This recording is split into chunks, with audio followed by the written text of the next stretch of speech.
Apa sih fungsi dari deload? Jadi jika kalian berlatih di mana latihan kalian itu stimulatif untuk masa otot, maka kemungkinan besar itu juga akan sangat fatiguing atau membuat diri kalian lelah. Jadi akumulasi kelelahan ini itu akan menumpuk, dan jika kalian berlatih pada akhirnya sampai MRV, maka pada akhirnya kalian nggak akan bisa recover dengan tepat waktu.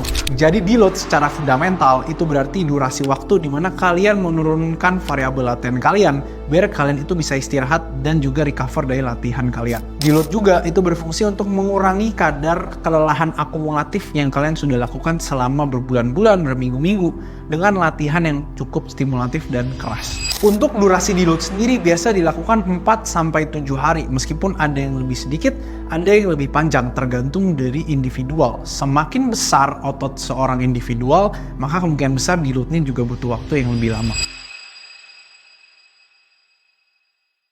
Tahu nggak sih kalian, ternyata deload sendiri itu nggak selalu harus kalian planning. Karena ada 2 tipe deload yang gue akan bahas. Yang pertama itu adalah reactive deload, atau kita bisa bilang auto-regulated deload. Ketika awal kalian latihan, kalian belum tahu nih titik tertinggi kalian atau titik MRV kalian tuh ada di mana. Jadi sebaiknya latihan itu kalian lakuin dengan progresivitas yang berlanjut. Kalian bisa untuk gas terus, naikin volume, naikin reps, naikin set, dan juga naikin intensitas ya, naikin bebannya. Sampai pada titik dimana kalian itu ngerasa kalian udah hit MRV dengan tanda-tanda yang udah gue sebutin tadi, yaitu performa kalian yang turun selama berturut-turut itu ya, beberapa sesi berturut-turut. Yang kedua itu adalah proactive deload atau planned deload. Ini biasanya dilakukan oleh teman-teman semua yang memang punya jadwal khusus untuk perform di tingkat yang tertinggi. Jadi sebelum kalian perform, kalian bisa untuk istirahat dulu atau bisa ngelakuin deload. Jadi biasanya ini dilakukan jika kalian sudah tahu MRV kalian di mana.